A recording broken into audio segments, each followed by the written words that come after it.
एक high level meeting की है। पीएम की अध्यक्षता में 3 घंटे तक चली है मंत्रिपरिषद की बैठक। हालात से निपटने के लिए एक्शन प्लान पर मंथन हुआ है। वैक्सीनेशन और ऑक्सीजन संकट पर भी इस मीटिंग में चर्चा हुई है। तो प्रधानमंत्री नरेंद्र मोदी ने एक बड़ी मीटिंग की है। वैक्सीनेशन, ऑक्सीजन संकट, कोरोना की रोकथाम, इन सब को लेकर आइए बिग वॉल पर चलते हैं। बिग वॉल पर बताते हैं कि इस मीटिंग में क्या कुछ हुआ और उसके बाद अमोद राय हमारे साथ जुड़ेंगे, सीधे उनके पास चलेंगे और उनसे जानकारी लेंगे इस बारे में। लेकिन आप समझिए, प्रधानमंत्री नरेंद्र मोदी ने आज एक अहम मीटिंग मंत्रिपरिषद के साथ की है। 3,86,000 के आसपास केस, रिकॉर्ड बनाता हुआ कोरोना लगातार बेकाबू होता हुआ।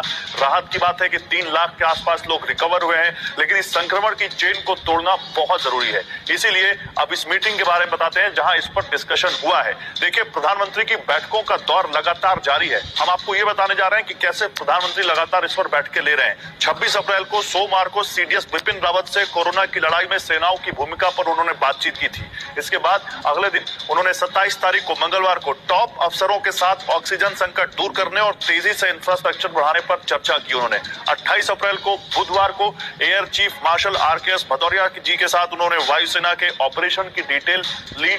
आरकेएस भदौरिया ने बताया कि वायुसेना कैसे इस काम में लगातार जुटी हुई है 24/7। उसके बाद 29 अप्रैल को यानी कल वो मिले हैं आर्मी चीफ एमएम नरवणे से प्रधानमंत्री, और सेना की तैयारियों की जानकारी उनको एमएम नरवणे ने दी है। और आज 30 अप्रैल को मंत्रिपरिषद की एक मीटिंग हुई है जिसमें ताजा हालात और एक्शन प्लान पर चर्चा हुई है।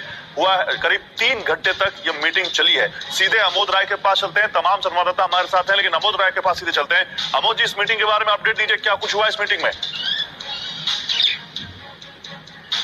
देखिए, 11 बजे बैठक शुरू हुई गौरव और 2 बजे खत्म हुई और बैठक 3 घंटे तक चली। इसमें सबसे जो महत्वपूर्ण बात है कि ये सूत्र बता दें कि एक बैठक के दौरान एक प्रेजेंटेशन दिया गया जिसमें सरकार के द्वारा अब तक जो काम किए जा रहे हैं और कहां किस ढंग से सहायता पहुंचाई जा रही है और जो ओवरऑल इंफ्रास्ट्रक्चर है उसको कैसे बढ़ाने में सरकार ने पूरी ताकत झोंक रखी है। वो चाहे विदेशों से ऑक्सीजन के टैंकर्स मंगाने की बात हो या देश में रेल सेवाओं द्वारा ऑक्सीजन पहुंचाने की, तमाम विषयों पर उसमें विस्तृत जानकारी रखी गई। और ये भी बताया गया कि इस चेन को तोड़ने के लिए सरकार हर संभव प्रयास कर रही है, कोशिश कर रही है और अगर जरूरत पड़ती है तो आगे और क्या क्या स्टेप लिए जा सकते हैं, लोगों से मशवरा भी किया गया है इस पूरी। ठीक है, मुझे आप रहिए। मैं केंद्र और राज्य सरकारों को सुप्रीम कोर्ट ने चेतावनी जारी की है, सोशल मीडिया में शिकायत करने वालों पर कार्रवाई ना करें। मदद मांगने वाले किसी भी पोस्ट पर एक्शन ना हो। कार्रवाई की गई तो कोर्ट एक्शन लेगा, ये सुप्रीम कोर्ट ने कहा है। कार्रवाई करने पर कोर्ट लगाएगा कंटेम्प्ट का चार्ज, यानी अदालत की अवमानना इसको समझा जाएगा, कोर्ट ने ये कहा है। मनीष झा हमारे संवाददाता इस वक्त हमारे साथ जुड़ चुके हैं। मनीष, बताइए खबर के बारे में। देखिए गौरव, हम सब जानते हैं कि तमाम लोग अपनी मदद की गुहार लगाने के लिए या एक दूसरे के हाल को बताने के लिए सोशल मीडिया पर, ट्विटर पर, फेसबुक पर लगातार लिखते हैं कि ऑक्सीजन की कमी है, इस अस्पताल में ये व्यवस्था है, यहाँ पर सिलेंडर चाहिए, यहाँ पर बेड नहीं है। ऐसी स्थिति में कुछ राज्य सरकार, जिसमें उत्तर प्रदेश सरकार भी शामिल है, इन लोगों ने ये आदेश जारी किया था कि ऐसे लोगों के खिलाफ गुमराह फैलाने के लिए, अफवाह फैलाने के लिए एक्शन लिया जाएगा। ये बात को देखते हुए सुप्रीम कोर्ट ने केंद्र सरकार को, सभी राज्य सरकारों को, सभी पुलिस को और सभी पुलिस के मुखियाओं को ये कहा है कि अगर लोग मदद की मांग करते हुए सोशल मीडिया पर कुछ लिखते हैं, इस तरह की टिप्पणी करते हैं, तो उनके खिलाफ हरगिज कोई एक्शन नहीं लिया जाए, वरना जो एक्शन लेगा उसके खिलाफ सुप्रीम कोर्ट एक्शन लेगी। एक बड़ी टिप्पणी है और निश्चित तौर पर एक ऐसे समय में जब एक आदमी दूसरे आदमी की मदद के लिए सोशल मीडिया जैसे प्लेटफॉर्म का इस्तेमाल कर रहा है, उस समय सुप्रीम कोर्ट ने खास करके राज्य सरकारों को और पुलिस प्रशासन को ये चेतावनी दी है कि ऐसी गलती वो ना करें। मदद मांगने वालों के खिलाफ किसी भी तरह की कार्रवाई अगर की तो फिर उनकी खैर नहीं है। जी ठीक है, शुक्रिया मनीष आपका इन तमाम जानकारियों के लिए। मरीज रिकवर हुए हैं, बहुत बड़ी बात है, राहत की बात है। 24 घंटे में रिकॉर्ड 3,86,452 नए केस आए हैं और एक दिन में कोरोना से 3,498 मौत हुई है।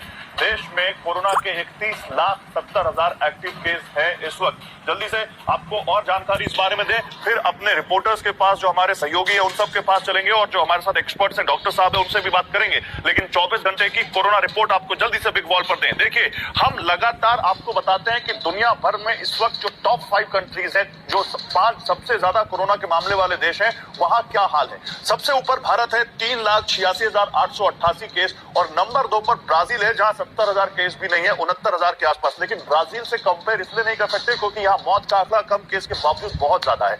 अमेरिका 60,000 के आसपास केस है, टर्की के पास 37,000 से ज्यादा केस है और फ्रांस में 26,500 के आसपास केस पिछले 24 घंटे में देखने को मिले हैं। यानी बात साफ है कि भारत में सबसे ज्यादा कहर इस वक्त इस दूसरी लहर का है। सुरेंद्र सिंह राजपूत साहब, एक छोटा सा रिएक्शन आपका रह गया। मैं यही पूछ रहा था आपसे कि आप ही लोग कह रहे थे कि सबके लिए वैक्सीनेशन शुरू करो। अब जब शुरू हो रहा है तो फिर अब आप लोग कह रहे हैं कि भाई हमें वैक्सीन नहीं मिल रही। अब आप ये बताइए गौरव भाई, ये जो आपका सवाल है दिल पे हाथ रख करके कहिए, क्या ये सही है? हम तो चाहते हैं सबका वैक्सीनेशन हो, लेकिन जब वैक्सीन ही नहीं मिलेगी और ये केंद्र सरकार की जिम्मेवारी है कि वो उपलब्ध कराए, चाहे ग्लोबल कराए और चाहे हिंदुस्तान के उससे कराए। अब जब आज से 1-1.5 महीना पहले सीरम इंस्टीट्यूट ने 3,000 करोड़ मांगे थे, तो प्रधानमंत्री जी से आप ये नहीं पूछेंगे कि वो 3,000 करोड़ क्यों नहीं दिए, 1.5 महीने बाद दिए। जब भारत बायोटेक ने 1,500 करोड़ 1.5 महीने पहले मांगे थे कि साहब हमें एक्सपेंशन करना है, तो वो आपने 20 अप्रैल या 25 अप्रैल को क्यों दिए, ये नहीं पूछेंगे। प्रधानमंत्री जी ने 24 तारीख पूछ रहे हैं सर। मैंने तो अनिला जी से सबसे पहले पूछा कि कहाँ कोऑर्डिनेशन में कमी है। आपने 1 मई से वैक्सीनेशन शुरू कर दिया और राज्य कह रहे हैं कि वैक्सीन नहीं है, तो फिर वैक्सीनेशन होगा कैसे? मैं डॉक्टर साहब से एक रिएक्शन लेना चाहता हूँ। डॉक्टर सांघवी, देखिए पॉलिटिकल बात